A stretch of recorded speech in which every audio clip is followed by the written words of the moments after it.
कल्याण पूर्वेत राष्ट्रवादी काँग्रेस पार्टीतर्फे सुशिक्षित बेरोजगारांना रोजगारीची संधी उपलब्ध करून देण्याच्या उद्देशाने भव्य रोजगार मेळाव्याचं आयोजन करण्यात आलं। Banking, retail, IT sector, logistic, pharma, manufacturing, telecom, BPO, marketing, data entry इत्यादी सेक्टर्समधून 50 पेक्षा जास्त कंपन्यांचा सहभाग असून जवळपास 2000 तरुणांना रोजगार मिळणार असल्याचे राष्ट्रवादीचे कल्याण पूर्व विधानसभा अध्यक्ष विक्रांत जगन्नाथ शिंदे यांनी म्हटले। तसेच जिल्हाध्यक्ष अप्पा शिंदे व माजी नगरसेवक निलेश शिंदे यांनी इंटरव्ह्यू देणाऱ्या तरुणांना शुभेच्छा देत त्यांचे मनोबल वाढवले आहे।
राष्ट्रवादी काँग्रेस पक्ष, BJP आणि शिवसेना शिंदे गट यांच्यातर्फे आयोजित रोजगार मेळाव्यात सगळ्यांचं मी स्वागत करतो।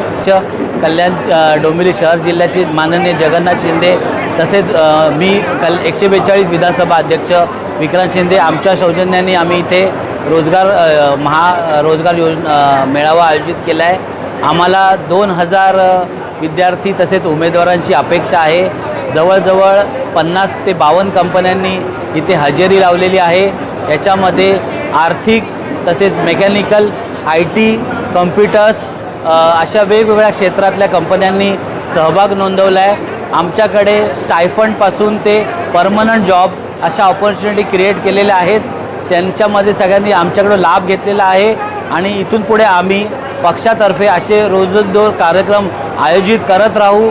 हा कार्यक्रम मिक्स आहे उमेदवारांसाठी, पण पुढे आमच्या जिल्हाध्यक्षांनी निर्देशित केले त्याप्रमाणे फक्त महिलांचा असा कार्यक्रम आम्ही फ्युचरमध्ये घेऊ आणि सर्व इच्छुकांना माझ्या शुभेच्छा। धन्यवाद।